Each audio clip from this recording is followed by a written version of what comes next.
welcome to the Shabbat of this morning. You can see that as I always say, that we always give the glory to the Lord our King for the opportunity that has given to us to behold and to see this land, this day in the land of the living. I appreciate all those of you, right, who has been assisting the synagogue, in one way or the other. I glorify the Lord on your behalf, and I always continue to pray for you, for God our King to continue to expand you in all areas of your life, spiritually, physically, materially, financially, bodily, health-wise, that the shalom of the Lord should continue to be upon you and upon your home. The parasha of this morning is known as Parshas Pinchas. The parasha that we're having this morning is Parshas Pinchas. And we know who Pinchas was, but I want to just discuss more about his action. To me, that is the most important. That is what I want to discuss about this morning. And I subtitle the parasha of this morning, Zealot or extremist.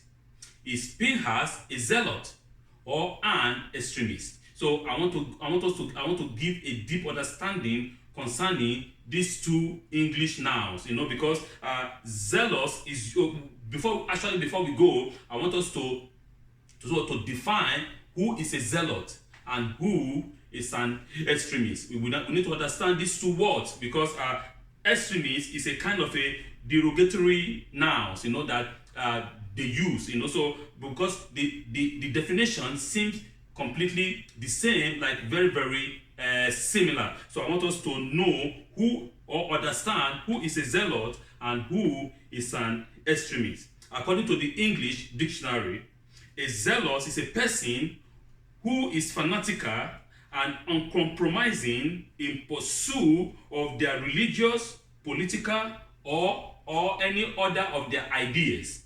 Is a fanatical, a person that is fanatical and that is uncompromising. It doesn't compromise. It stands firm and firm. But we need to understand the quality of such a thing, or such a person, that this person is uncompromising in any form or way. Is he uncompromising in the positive, or is he uncompromising on the negative? So we need to understand that particular divide, okay? And who is an extremist? According to the English dictionary, an extremist is a person who holds an extreme or a fanatical political or religious view, one who advocates for extreme action, one who advocates for violence. That is an extremist. But and another thing is that we have to understand is, in every religion, right, we have these people. In every religion, we have this kind of people. I don't want to mention any religion, right? So because we can see in some other religion, we have those people that they call those people that were sent from Europe to Jerusalem. They call them the night, the night group. These people, they are so violent that any person that does not abide by their religious view, a kind of a religion that came from Europe, where somebody make a man a god, and when you do not assign to such an idea, then to them you are an evil person. You have to be eliminated. So they brought the same idea to Africa and to other parts of the world. And we also have other religion that say if you do not assign to their kind of God, then you are a kind of problem. And then because you do not follow their God, then they kill you. So in every religion we have this kind of people. And the most funniest thing is that in the name of God, we have shed more blood than any other war in the world since the history of this planet. In the name of God, we keep on to shed blood and blood and blood. And to make it extremely clear, I am not an extremist, and I don't assign or ascribe to anything extremism. We have to follow the rules of the Torah. I am a Torah believer who believe in the Torah of Moshe that God has given us on Mount Sinai. So that is my stand. I do not assign to any kinds of jungle justice. where people can just be killed and be slaughtered for no reason. No, everything has to pass through the microscopic lens of the law. So that being said, that's a short introduction, all right? That being said, now we can go down to the parasha. I do not like Pinchas. I do not like the fact that he assassinated 2 people in full public view. And I do not like the idea that not only did he get away with it unpunished, but he received a special kind of reward from God. This is not a comfortable starting point for a pious reading of the biblical passage, say the liberal people of the 21st century. Most of our liberal pastors or most of our liberal rabbis that we have now in the 21st century will say this type of things. They tell you, no. You know, I am a neocon, I'm a neoliberal. What do you mean? An extreme liberal. So I do not assign to all these kind of things. But if the Bible was that easy, or if the Torah was that easy, why would we bother to even read it? That is because it is not easy. That is why we are reading it. The Torah is a guidance for us to understand and for us to do exactly what the Lord our God has commanded us. So let us look at the context of this troubling story, which is contained within Numbers, Bamidbar chapter 25 through Bamidbar chapter 25, though the parasha itself only begins from verse 10. So I want us to look at it from the context. Because I don't want us to just pick point, pick it as if we are picking the cherry. No, we need to look at it from the complete general context of what actually happened. Not only from chapter 25, not only from Numbers chapter 25, but from the one that comes before it. The previous 3 to 4 parasha before that, so that we can understand the whole context. We need to make it an holistic thing, not just to pick it and point finger and say this is what is happening. How far afield should we go in defining the context? Is a question. In this case, the whole book of Numbers has to be considered. The first 10 chapters of the book offer an idealized picture of the Israelite encampment as it's about to set out on its journey.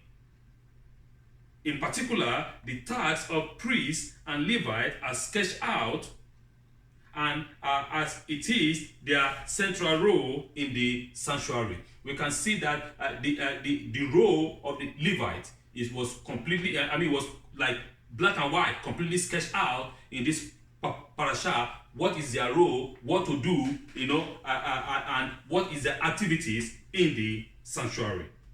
A very clear hierarchy is described. Only the priest, Aaron and his sons, can enter the holiest part of the sanctuary and touch its furnishing. The next outward stratum consists of the Levites, who are to serve the priest, but are not allowed to handle the holiest material directly. One step further removed are the Israelites themselves, who can only stay in the outermost court. If anyone crosses over his particular boundary into a holier realm, then God's anger will blaze out and plague will engulf the people. Numbers chapter 8, verse 19. We can see that very, very clearly written in Numbers. Having established the theoretical structure of the encampment for their march through the wilderness, chapter 11 onward chronicles a series of leadership challenges and disaster that nearly destroyed the whole enterprise. The most damaging, since it causes the Israelites to wander in the wilderness till an entire generation die out, is the negative report of the spies. on the political level, the rebellion of Korah, which is in Numbers chapter 16, chapter 16, 17, almost bring the entire structure of the new society created by Moshe toppling down. You see, we understand the challenges, the leadership challenges that were occurring from, even though from the Moses, his own family, that started from his sisters on with his brother, and then from that time downward, it's like just like spiraling downward and downward and downward, one problem after the other, one problem after the other. One of the issue is this newly established distinction between Aaron's family and the Levites, with the latter wanting to take Aaron's place. That is, Korah wanted to take the place of Aaron because he was not pleased with his own lot. When the matter is still not resolved, despite the destruction of the rebels, despite the destruction and the earth opening up its mouth and swallowing Korah and his agents, and also the 250 men that the fire of God devoured them when they came to light a fire, to bring the fire before the Lord. A plague does indeed break out as the sanctuary is under threat, only to be stopped by Aaron. That is number 17:13. The danger to God's honor has been removed. After the Korah episode, chapter 18 and 19 reconfirm the respective roles of the priests and Levites. We return to the theme of the journey and the leadership challenges, including the episode of Moshe striking the rock that prevented him from entering the promised land. Battles are fought with local kings so that Israel gained territory.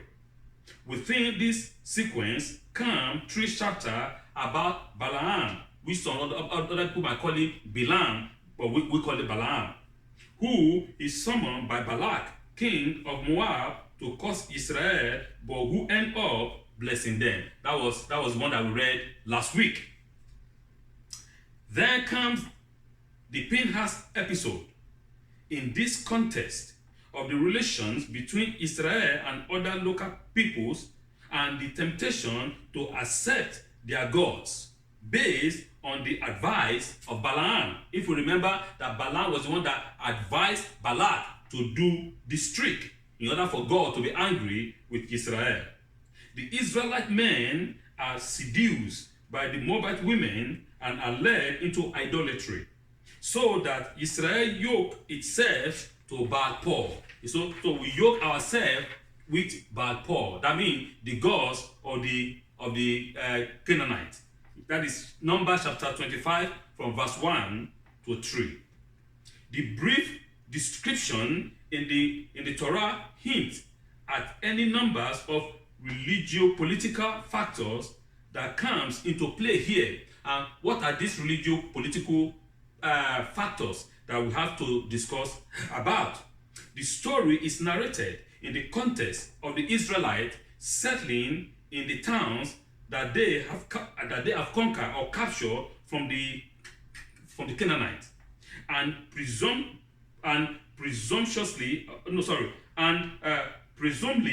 reflect a desire on the part of some to stay there and come to terms with the local population. Remember that the Israelites are like a foreigner. What they will say now, these are invaders. But actually they are not invaders, because the land is actually promised by God himself, the Holy One, blessed be he, to our forefathers, to Abraham, Isaac, and Jacob, Avenu. So therefore, we are just coming home to reclaim our land. So, including acknowledging their gods, as I said, as was customary at that time, because in those days, when the so-called the foreigner comes, they want to adjust themselves to the rules and the regulation of the land that they are conquering. The Israelite leadership appear to have been split by this matter. So much so that God ordered Moses to hang the leaders of the peoples. That is in verse 4 of Bamidbar of Numbers chapter 5. Moses seemed to be unable to undertake such a drastic action and instead ordered the judges to slay those who have joined the Baal faction. That is verse 5.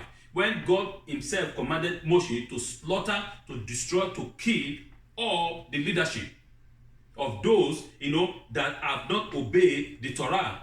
Moshe here was completely reluctant to carry out this action. And why is it so that Moshe was completely reluctant? Remember that the 250 leaders that were consumed by God, right?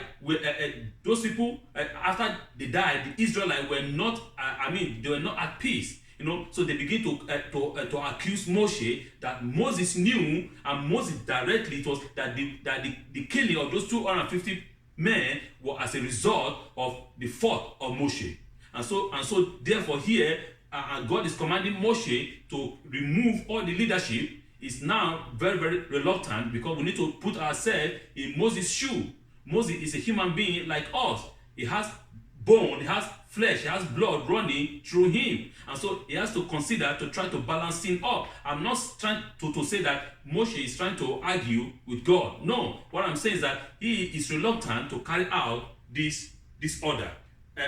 But he came out with an idea saying that, those people that have found themselves with the Baal faction of the leadership should be eliminated. An unnamed man who will later be revealed as Zimri ben Salu, a prince of the tribe of the Simonites, takes Cosby Batsor, a Midianite princess, into his family. Such a public act, which joined leading figures of two people through intercourse or marriage, symbolize political union between them. The assimilationist party has made it play for leadership public. Nothing is recorded of Moshe's reaction, and he seems to be paralyzed together with the whole of the governing assembly. That is verse 6 of chapter 25, Numbers chapter 25, verse 6. Nothing was written of the action of Moshe. Moshe was completely paralyzed by what is going on. He has there is no this mood to act. And we're going to see the reason why he doesn't have the mood to act later on in this parasha, because the leadership of the people, are now making things publicly. Say, you know what? We want to follow our own path. We want to follow our own way. But remember, not long ago, they all said what the Lord God had said, we will do what we all do. That was the promise that we promised God, or the agreement that we signed on Mount Sinai. What the Lord God had said, that is what we will do. But now, the leadership, half of it, not all of it, are doing something different from what God has commanded. They are trying to assimilate themselves into the people. Right? They want to become like them. And we can see the same thing that is going on in the 21st century. What is going on in our world now? Most Hebrew people want to assimilate themselves to the so-called Western understanding, Western way of life, or Western way of education. I'm not saying that Western way of education is bad. No. What I'm saying is that we are Hebrew, and we have to keep our own way of life. We have to preserve the Torah that God has given us. We have to pass this Torah down to our children's children until the return of the Messiah. That is the purpose of the Torah, as the Torah is the guardian that guides us on this planet. So if we want to assimilate ourselves and abandon the Torah, then we are sentencing ourselves to death, to destruction. We have to assimilate others into us, but not us assimilating ourselves into them. At this crucial moment, Pinchas see a firm use of the younger Moshe when taking an initiative no one else does. If you compare Exodus chapter 2 verse 12 and Isaiah 59 verse 15 and 17, we read in the book of Exodus that Moshe see, and he looked here and looked there, and that there was nobody, and he slay the Egyptians. So the same word see, the same time, the same word is used here in the case of Pinchas, because he saw that there was no initiative, that there was no leadership, that the leadership had demoralized. So he saw this gap and he acted. Pinchas takes his spear and runs the corpus through. Quite how or where he does this is not clear because of the use of the two unusual words, which is kuba and kovata, in the same verse, in Numbers chapter 25 verse 8. What enraged Pinchas is a question. A study of Numbers chapter 25 verse 8 in Journal of Biblical Literature, volume 90 of June 1971, page 200 to 206, suggests the word referred to a Midianite tent shrine that Zimri has installed as part of accepting the presence of the Midianite god. You see, this man, Zimri, has installed a tent to the gods of the Midianite in the midst of the Israelites, in the midst of his own home, in the midst of the camp where the Mishkan is, where the glory of God is. We need to understand that because God said, I am in your midst. So this man called Zimri does not acknowledge the Mishkan. Zimri does not acknowledge the presence of God. Zimri doesn't care. To him, what he needs is a wife, a political union, so that I can be like these people. And God said, you cannot be like these people. We need to understand that we, the Hebrew, are not like any other people under the sun. We are not like any other race or any other human being under the sun. For God said that we are solitary people. Even though last week in the Parashas Balak, Balaam said that these people are solitary people. We are different people. We are being separated. We are holy unto our God. We are separated unto God, the Holy One of Israel. Blessed be He. We are different people. We've signed an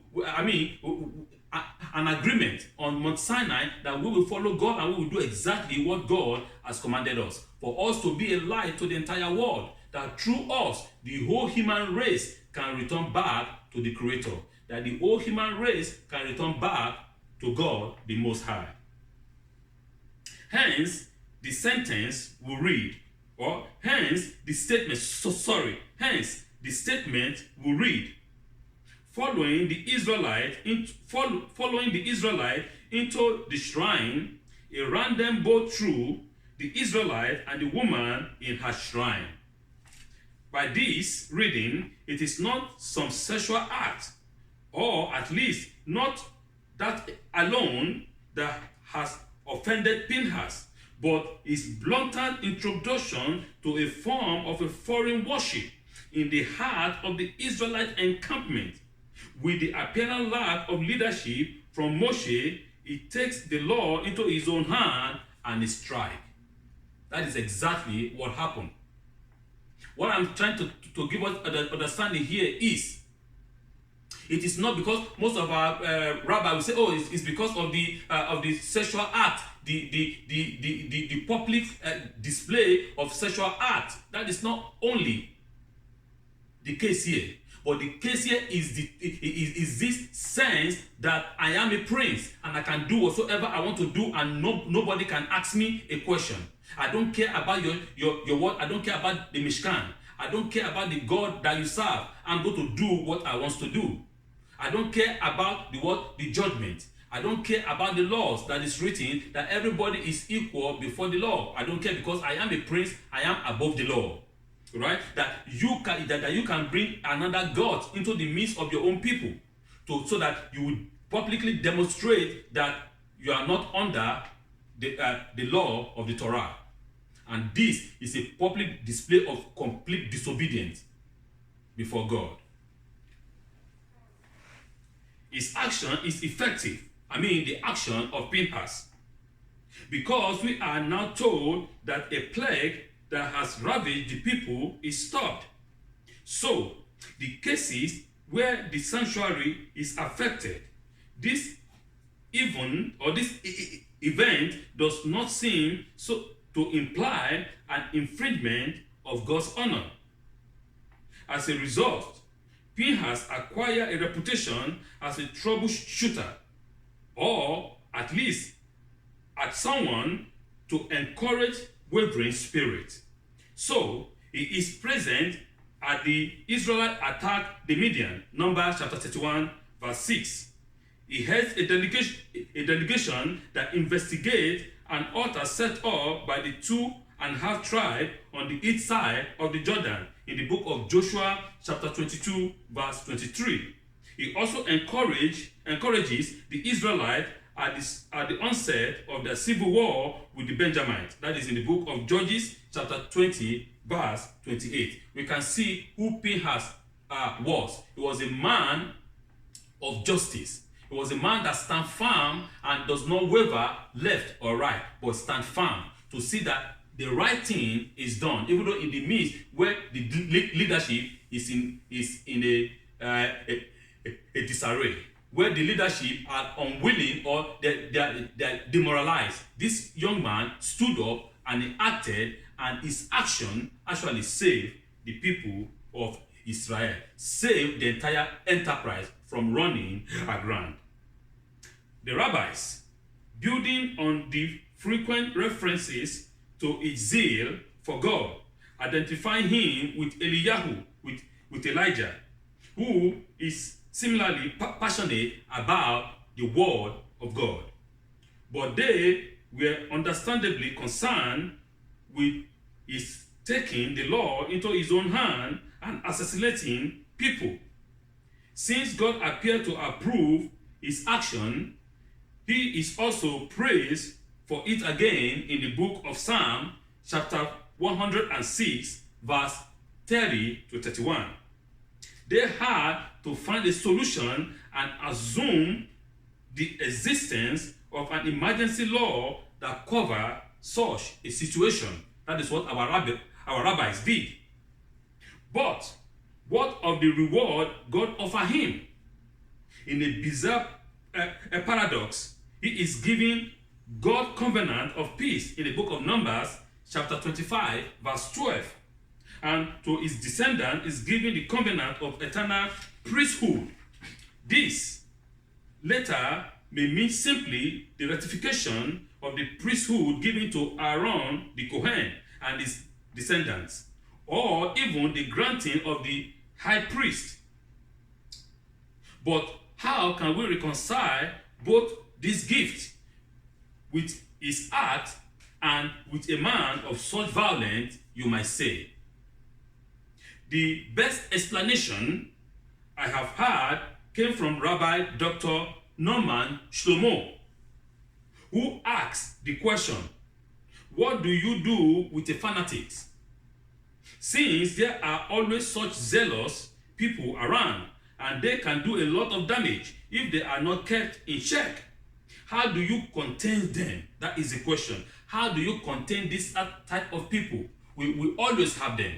That there will always be such people in every religion, both Judaism, Christianity, Islam. There will always be this type of people. So it is not particular to any particular kind of a religion. So if we are going to have this type of people, how do we deal with them? How do we control them? How do we keep them to check them, to keep them in check?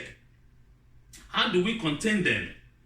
His answer, he said, put them in charge of the priesthood. Or their fanaticism can be directed to ensuring the correct organizing and ritual of the sacrificial cult.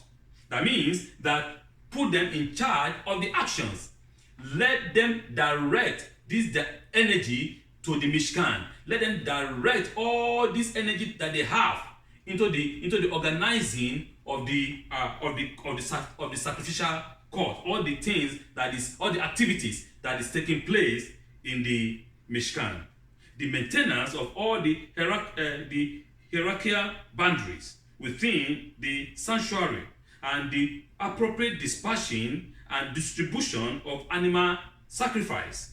If any task was designed and fanatical care, it was that. So this is what Rabbi Dr. Norman Shlomo said, which I actually agree with, that in this kind of a situation, we need to be able to direct these kinds of people to direct their energy in a positive way, not in a negative way. Remember that we will always have this type of people among any organization.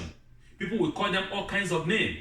Fanaticism, extremist, or whatsoever it is. But the most important thing I want us to understand here is that how do we gain from this type of people? Instead of us condemning them, instead of us giving them names, instead of us pointing fingers at them, they are also useful. We can derive positivity from them. How do we direct them in a positive way? That is my whole concern, that this type of people can be directed in a positive way, not only in a negative way, because we always see it in a negative part, but actually they can be used also in a positive way. Truly, such work will keep even a Pinchas safely out of harm's way. Perhaps that was Moshe's ploy. But instead, I am tempted to see a weakened and demoralized Moshe, having recently been told he will not enter the promised land. He simply yielded to the evidence power of Pinchas.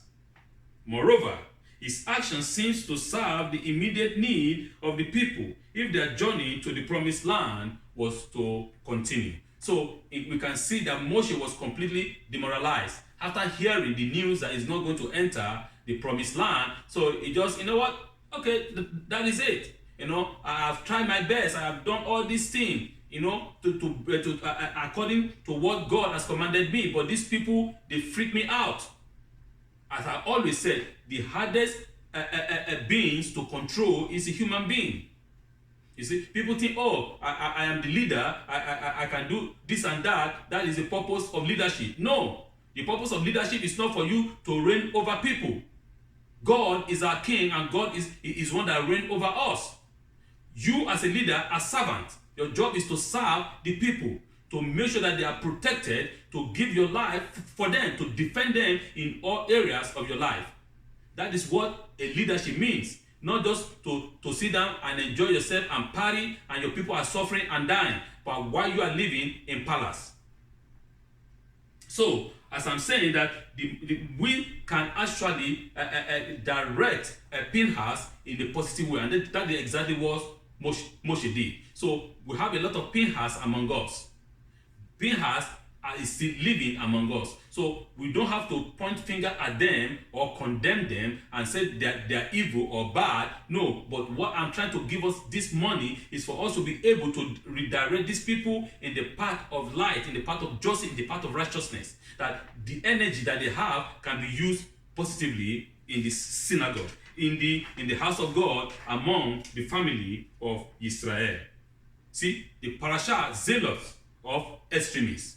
As I said, I don't believe in a jungle justice. No, I believe that everything has to go through the eyes of the Torah to see who is at fault and who is doing the right thing. But if somebody just rise up one day and begin to kill people in the name of God, then that person has to be checked mentally. Because a lot of people a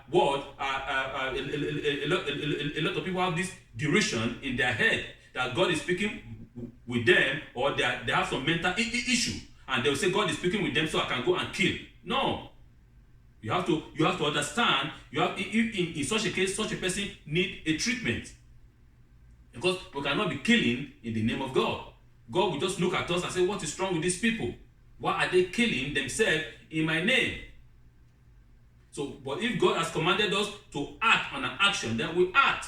But if God has not commanded, we have no right to use the name of God as it is commanded in the Torah in vain. Say God has said I should do this when God has not commanded you to do exactly that. So that is what I'm concerned about, that we have to direct our Pinchas, their energy, in a positive way. Parashah Pinchas. Shabbat Shalom.